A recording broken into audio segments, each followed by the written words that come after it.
I paid off my family's debt and planned a secret gift, but when they said they didn't need me and dismissed my help, so I cut them off and let them feel the loss. I don't usually share stuff like this, but my life's been a bit of a mess lately, and I need to let it out somewhere. Maybe I just need to vent, or maybe I'm hoping someone out there has some advice. Either way, here we go. This one's a bit wild, so I guess I should start from the top. This all began on what I thought was going to be a normal Thursday night. You know, the kind where you're exhausted from work and just want to chill. I'd barely kicked off my shoes, reheated some leftover lasagna, and was about to settle in when my phone started buzzing. I glanced at the screen and saw it was Mom. Now, Mom's not the type to call just to chat. Usually it's about something important, like once every few months when the cable box doesn't work or she forgets how to access her email. So yeah, seeing her name pop up was kind of odd. I picked up, and the first thing I heard was her crying. "Elliot, we need you," she managed to get out. Her voice sounded like she'd been crying for hours. "Please, can you come over now?" I didn't even stop to ask why. It was one of those moments where your gut just knows something is wrong. I grabbed my jacket, slid on some sneakers, and bolted out the door. My heart was racing the whole drive over, and I was running through a mental checklist of what could have gone so wrong that Mom, of all people, was crying. When I got to the house, it was heavy. That's the best way I can describe it. Everyone was there: Dad, Vanessa, 28, female, Colton, 26, male, Rachel, 22, female, and even Grandma, who looked like she'd aged 10 years since I'd last seen her. The living room, where we all grew up watching movies and fighting over snacks, now felt suffocating. Dad was sitting on the couch, looking concerned and staring at the carpet like it had all the answers. Vanessa was pacing, chewing on her nails. Colton was slouched in the recliner, avoiding eye contact. Rachel was curled up in the corner with her arms crossed. Grandma, my rock, was hunched in her chair, looking smaller than I'd ever seen her. "Elliot, sit down," Dad said, his voice tired. I could tell just by his tone that whatever this was, it wasn't small. Turns out the family was in deep. They were drowning in debt. We're talking massive, can't-sleep-at-night kind of debt. Every credit card was maxed to the limit, the mortgage was overdue for months, and they were barely hanging on by a thread. They had been trying to hold it together, but things just spiraled way out of control. And as if that wasn't bad enough, Vanessa, my older sister, had secretly taken out a personal loan to cover some emergency expenses. She was standing there as Dad explained it to me. I glanced at her. She looked ashamed. But what were those expenses? Nobody even knew at the time. Now, the collectors were hounding them day and night, nonstop calls and letters. To make matters worse, the bank had sent them a foreclosure notice, and now the house we all grew up in, the one packed with every family memory, was on the chopping block. It felt like their entire world was crumbling, and they were running out of time to fix it. It was a lot to process. I just sat there, listening as they explained how they tried everything they could think of. Selling stuff, cutting back on expenses, even asking relatives for help, but nothing worked. "We've done all we can," Dad said, his voice breaking. "I hate to say that, but we don't know what to do." There was this long pause where everyone was just looking at me. I don't even know why, but it felt like the weight of the entire situation landed squarely on my shoulders. Now, here's the thing. I'd been saving for years.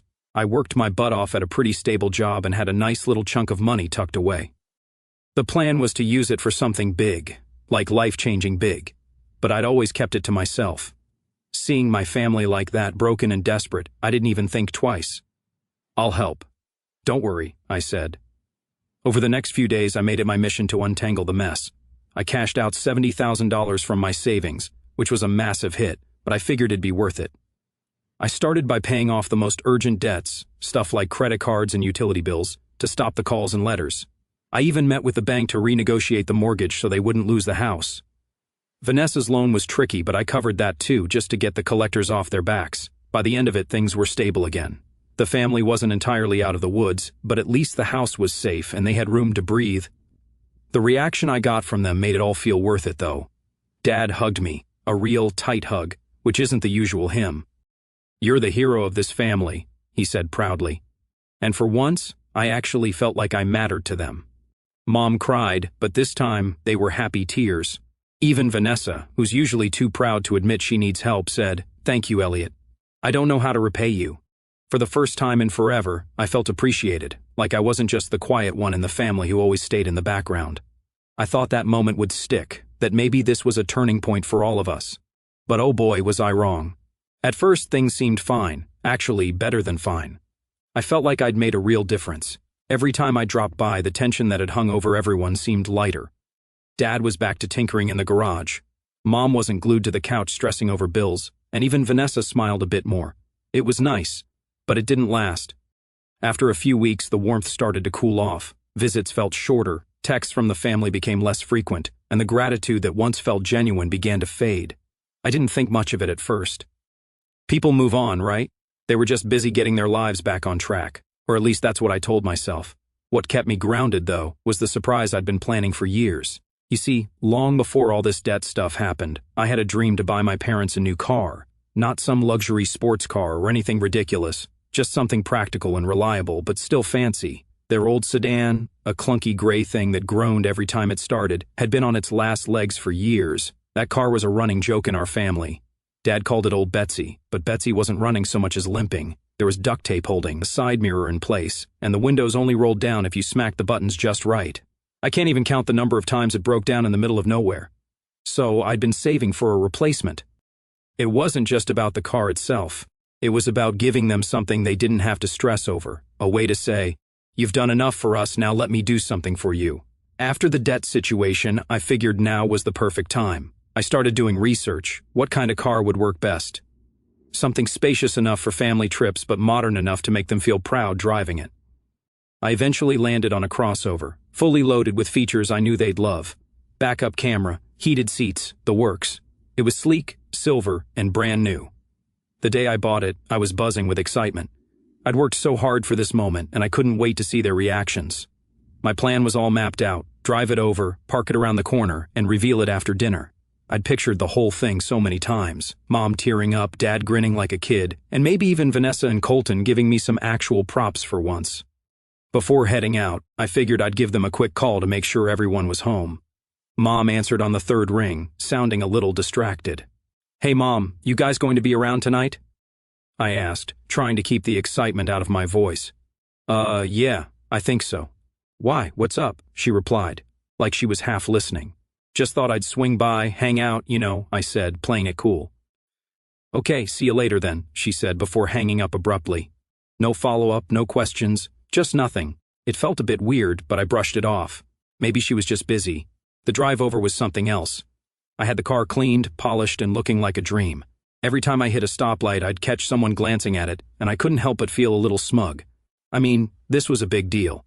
It wasn't just a car, it was a symbol of all my hard work, my sacrifices, everything I'd pushed through to get here. When I pulled up to the house, I slowed down, making sure no one peeked out the windows. I parked just a little down the street, far enough away to keep it a surprise but close enough to be ready for the big reveal later. Walking up to the door, I felt like a kid on Christmas morning. But the moment I stepped inside, that excitement started to fizzle.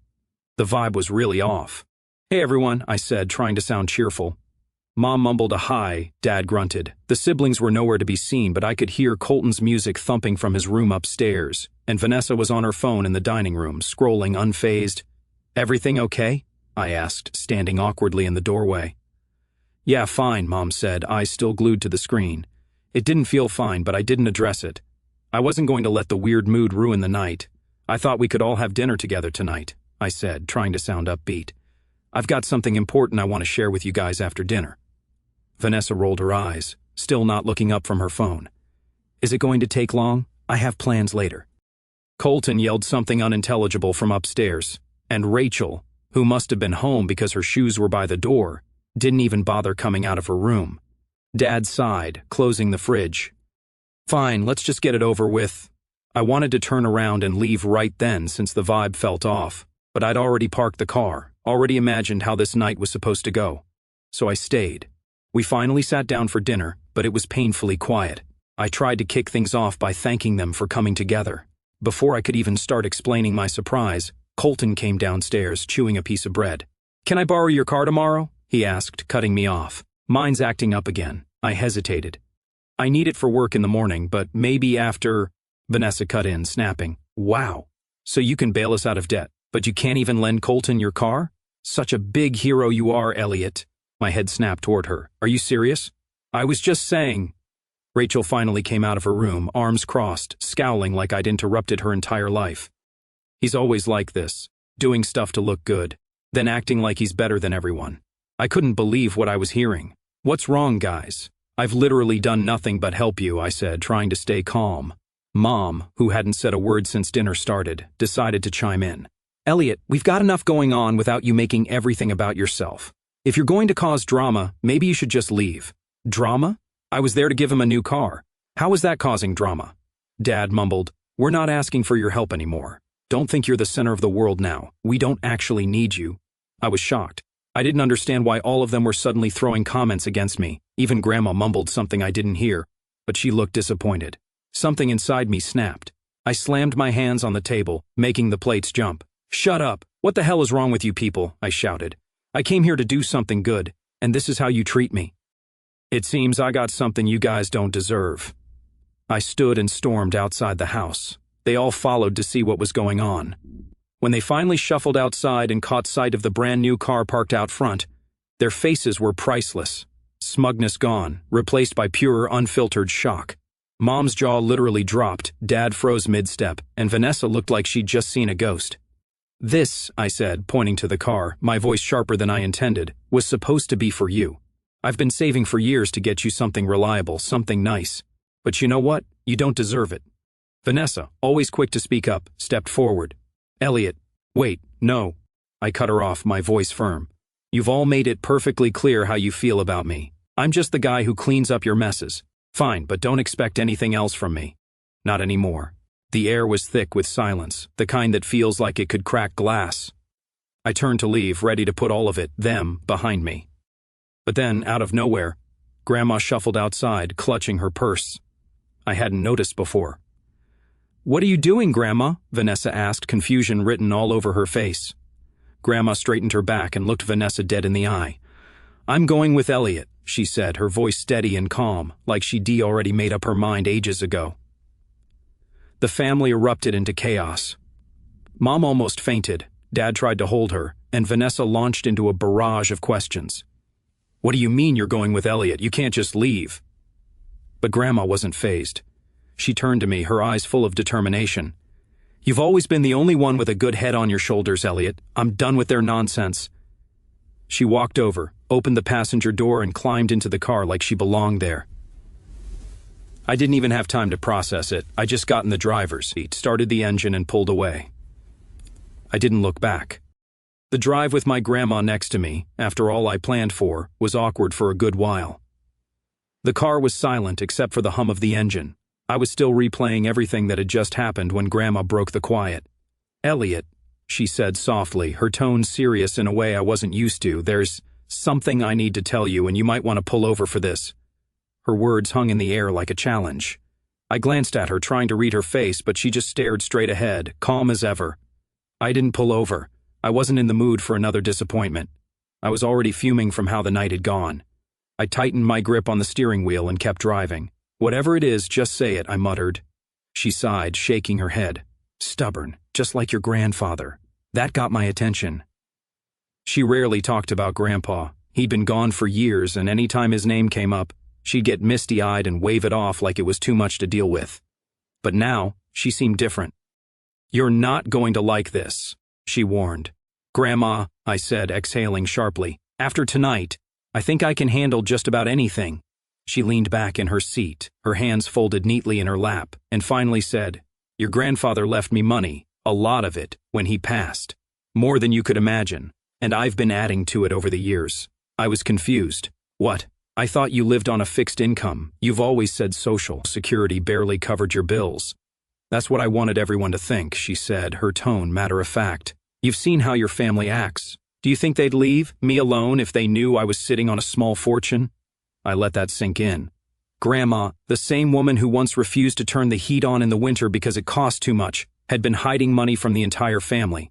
How much are we talking? I asked, my voice low. She hesitated, then said, close to 7 figures. I nearly swerved into the next lane. Are you serious? 7 figures, and you've been sitting on it all this time? She gave me a sharp look. I'm damn serious, Elliot, and yes, I've been sitting on it because it wasn't for them. It was for you. For me? That threw me off completely. I'd spent my whole life feeling like the backup plan in my family, the one who cleaned up their messes but never really got a thank you. Why me? I asked, my voice softer now. Because you're the only one who's earned it, she said simply. You've spent your whole life giving to people who don't appreciate it. Tonight just proved it again. They'll take and take until there's nothing left of you. I'm not going to let that happen. I didn't know what to say. Part of me felt flattered, but I also felt overwhelmed. So, what am I supposed to do with this money, I asked. Whatever you want, she said. Invest it, start a business, buy yourself something nice for once. But don't waste it on them. That last part stung, but I understood why she said it. Still, it felt weird. Like I was being told to give up on my family completely. When we reached home, I parked the car and sat there in silence, trying to process everything. Grandma noticed me staring into the void and gave me a knowing look. She reached into her purse and pulled out a small, worn notebook she'd shown me earlier in the week. Its frayed edges and faded cover looked almost out of place in her perfectly steady hands. Elliot, she said gently, handing it to me. You've got this now. Everything you need is right here. You don't need their approval. I glanced down at the notebook. Its pages were filled with meticulous handwriting, account numbers, investment notes, and contacts for lawyers. It was real, tangible proof that Grandma wasn't just talking when she said she trusted me. I flipped through the notebook, my stomach twisting with each page. It was real. Bank accounts, stocks, bonds, things I didn't even understand. Grandma, I said quietly, I don't know if I can do this. I mean, this is a lot. She placed a hand on my shoulder, her grip surprisingly firm. You can do it, Elliot. You're smarter than you think. Just promise me one thing. What? Don't spend it on people who don't deserve it, like your family. I know you have a kind heart, but you've seen how they treat you. They'll take and take until there's nothing left. This is for you, your future, your peace of mind, not theirs. Her words stayed with me for the rest of the evening. Then she got out and went inside the house while I stood there staring at the car. The shiny, brand new crossover that was supposed to be a gift. Now it just felt like a giant reminder of how badly the night had gone. I woke up the next day to find my phone blowing up. A flood of messages from my family had come in overnight. Mom had sent 3 long texts about how I'd embarrassed her. Vanessa posted a cryptic status on Facebook about some people needing to grow up, which was clearly aimed at me. Colton was the worst. Just 2 words, you're selfish. Grandma noticed my expression. Let me guess, she said, sitting across from me with her coffee. They're blaming you for everything? Pretty much, I said, tossing my phone onto the table. Apparently, I'm the bad guy now. She sipped her coffee unbothered. Let them sulk. They'll get over it eventually. But as the day went on, the calls started. First Mom, then Vanessa, even Dad tried. I didn't answer any of them, but it was clear they weren't going to let this go. By the afternoon, they were leaving voicemails, each one angrier than the last. So, you think you're too good for us now? Mom's voice crackled through one message. After everything we've been through as a family, this is how you treat us? I felt like screaming. How was I the bad guy? I'd done everything I could to help them, and the one time I stood up for myself, they acted like I'd betrayed them. Later that evening, Vanessa showed up abruptly at my house. I opened the door and found her standing there. Can we talk? She asked, not waiting for an answer before stepping inside. What do you want? I asked, crossing my arms. She didn't mince words. You need to apologize to all of us. I laughed, more out of disbelief than humor. For what? For trying to help? For buying a car for people who don't even care? For walking out on your family? She snapped. You think you're above us now just because you have some savings? Well, guess what, Elliot? Money doesn't make you a good person. I felt the anger bubbling up again, but before I could say anything, Grandma cut in. Vanessa, she said, her voice sharp, you have no right to be here, let alone demand anything from Elliot. You've spent years taking advantage of his kindness, and now you're upset because he's finally standing up for himself? Vanessa looked stunned. Grandma, that's not— Save it, Grandma said, standing up. I've had enough of your nonsense. Get out of this house, and don't come back until you've learned how to treat people with respect. Vanessa's face turned red, but she didn't argue. She just stormed out, slamming the door behind her. I stood there, still reeling. Grandma, you didn't have to do that. Yes, I did, she said, sitting back down. It's time they learn they can't treat you like this. For the first time in years, I felt like someone was truly in my corner. The day after, I decided to ignore their calls. The messages started piling up even more. At first, it was the same cycle. Mom's guilt trips, Vanessa's passive-aggressive jabs, Colton whining about his car, and Dad trying to act like the neutral peacemaker. He tried to call multiple times, but I ignored it. But then the tone shifted. They weren't just upset, they were angry.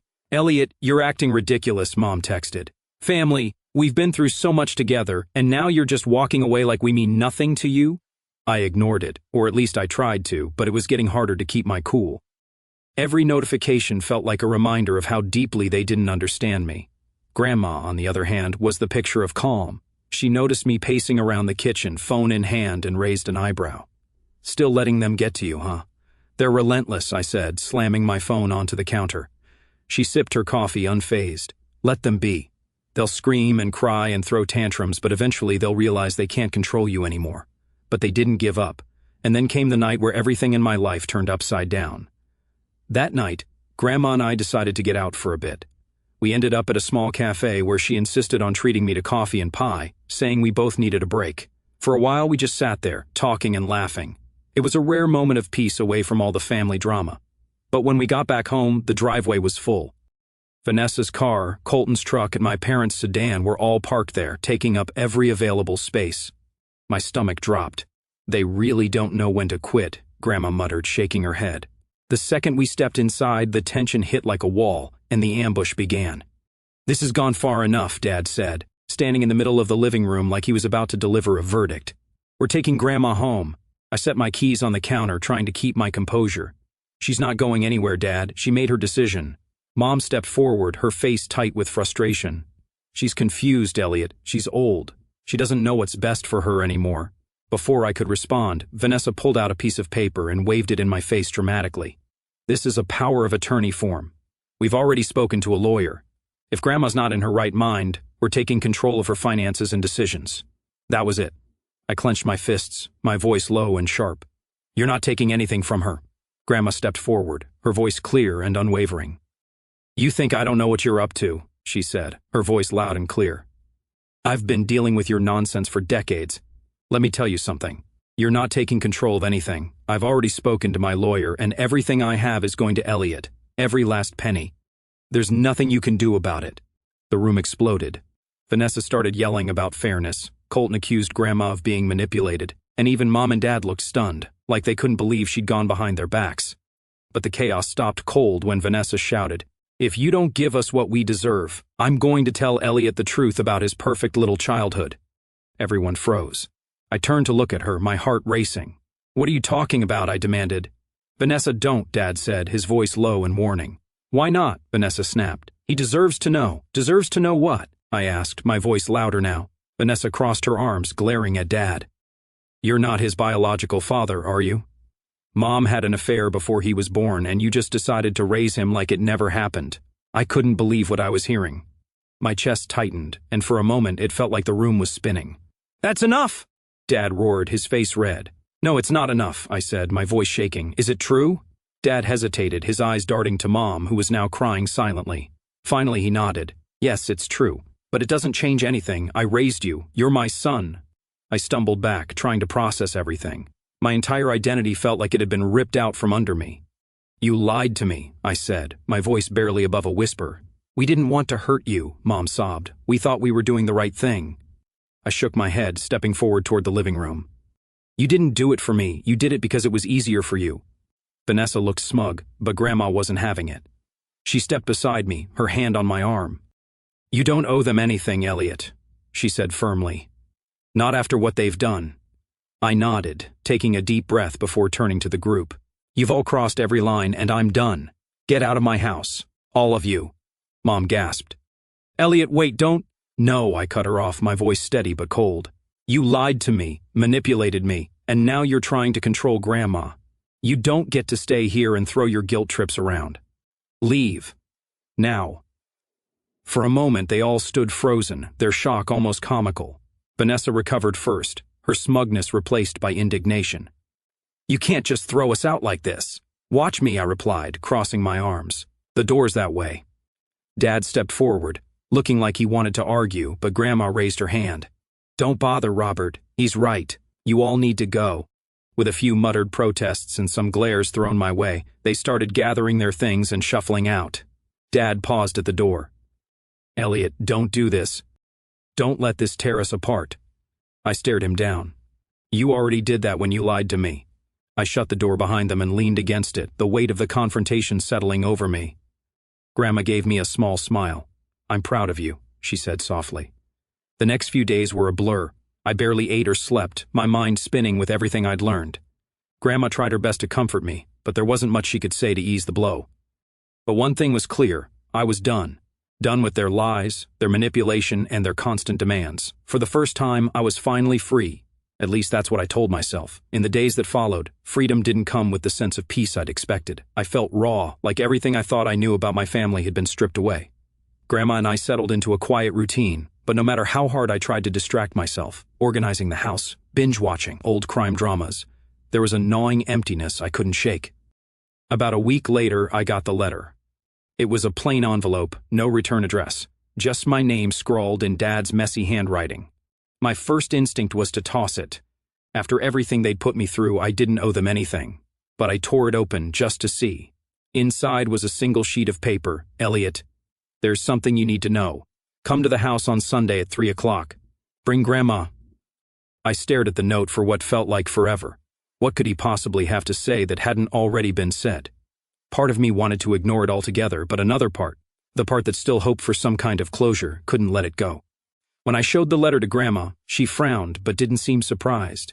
They've never been good at letting things lie, she said. Do you think I should go? I asked. That's up to you, she replied. But if you're going, I'm coming with you. I'm not letting them ambush you alone. Sunday came, and the drive to the house felt heavier than I expected.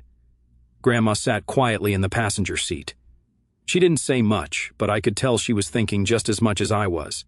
When we pulled into the driveway, it was empty. No cars, no signs of life. The windows were dark, the curtains drawn. I knocked on the door, no answer. Grandma tried calling Dad's phone, but it went straight to voicemail. We waited on the porch for over an hour, but no one showed up. Maybe it's for the best, Grandma said. I nodded, but something about it felt wrong. Why go through the trouble of sending a letter if they weren't going to follow through? The following days were eerily quiet. No calls, no texts, no cryptic Facebook posts. It was like the family had collectively decided to go radio silent. I should have been relieved, but instead, I felt uneasy. Then, one evening, I got a call from an unfamiliar number. Against my better judgment, I answered. Elliot, it's Rachel, a soft voice said. Hearing from my youngest sibling was unexpected. She rarely got involved in family drama, preferring to stay in the dark. Hey, I said cautiously, what's up? There was a long pause on her end before she finally said, I wanted to apologize for everything. Her words caught me off guard. Why now? Because it's all falling apart, she said quietly. Mom and Dad are fighting nonstop. Vanessa's furious that Grandma's with you. Colton's still trying to figure out how to get what he thinks he's owed. And me? I'm just tired of it. I didn't know how to respond. Part of me wanted to forgive her. She'd never been as bad as the others. But another part of me couldn't help but wonder if this was just another angle. I don't know what to say, I admitted. You don't have to say anything, she said. I just wanted you to know that not all of us think you're the villain in this story. She paused for a moment, then said, You've always done so much for this family, Elliot, and they've used you for it, over and over again. They'll never admit it, but I've seen it. They expect you to fix everything, to take on the burden, and then they turn around and treat you like you're the problem. It's not fair. Her honesty hit me harder than I expected. I leaned back against the kitchen counter, trying to process it all. Why are you telling me this now? I asked. Because I feel awful, she admitted. I've watched them take advantage of you for years, and I never said anything. I guess I thought it wasn't my place, or maybe I was just too scared to speak up. But now, seeing how far they're willing to go, how they're treating Grandma, it's disgusting. You don't deserve any of this, Elliot. You never did.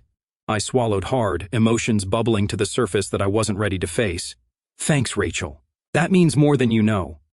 There was a pause, and then she said, I just wanted you to know someone's on your side. Don't let them pull you back into their mess.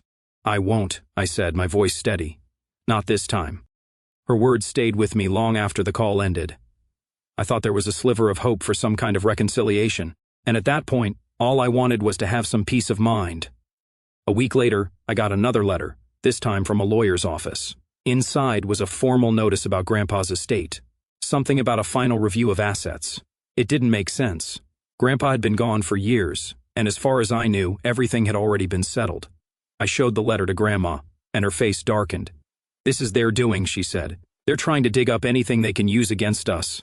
Still, I decided to follow up. The next day, I called the lawyer listed on the notice and explained the situation. What I learned left me reeling. Apparently, Grandpa had left a secondary trust fund, something separate from the money Grandma had been managing. It wasn't a massive amount, but it was significant enough to cause a stir. The most important part? The trust wasn't meant for the family. It was specifically left in my name. I sat there in stunned silence as the lawyer explained the terms. Grandpa had set it up shortly before he passed, with explicit instructions that it wasn't to be touched until I turned 30. Why didn't anyone tell me about this, I asked. The family was notified when the trust was created, the lawyer said, but I was instructed not to reach out directly to you until the specified time. I hung up, my mind racing. All this time they'd known about the trust. They'd known that Grandpa had left something just for me, and they'd kept it a secret. When I told Grandma, she wasn't surprised. They've always been good at keeping things from you when it doesn't benefit them, she said bitterly. The next time I heard from the family, it was Vanessa, calling to ask if I'd come to my senses about Grandma's money. I didn't tell her about the trust. I wasn't ready to deal with that fallout yet. Instead, I told her exactly what I'd been holding in since this all started. You know what, Vanessa? I'm done. Done with the lies, the manipulation, and the constant guilt trips. You want to keep living in this toxic cycle? Fine, but I'm not playing along anymore. She didn't take it well. You're seriously choosing Grandma over the rest of us? No, I said firmly. I'm choosing myself, and for the first time, I truly meant it. I'm finally starting to make plans for my future. Real plans, the kind I've always put off because I was too busy cleaning up everyone else's messes. I'm meeting with Grandma's lawyer, sorting out the details of her estate, and researching ways to invest the trust fund. The family's messages are slowing down, trickling in less and less until, eventually, they stop altogether. It's not the closure I pictured, but honestly, it's enough. Grandma's still here with me, her wit and wisdom keeping me steady through everything. One evening, as we sat on the porch, she looked over at me and said, "You've got a good head on your shoulders, Elliot. Don't let them take that from you. I'm definitely feeling lighter than I have in years, and that's me venting here as I'm finally moving forward. Thank you everyone for sticking until the very end.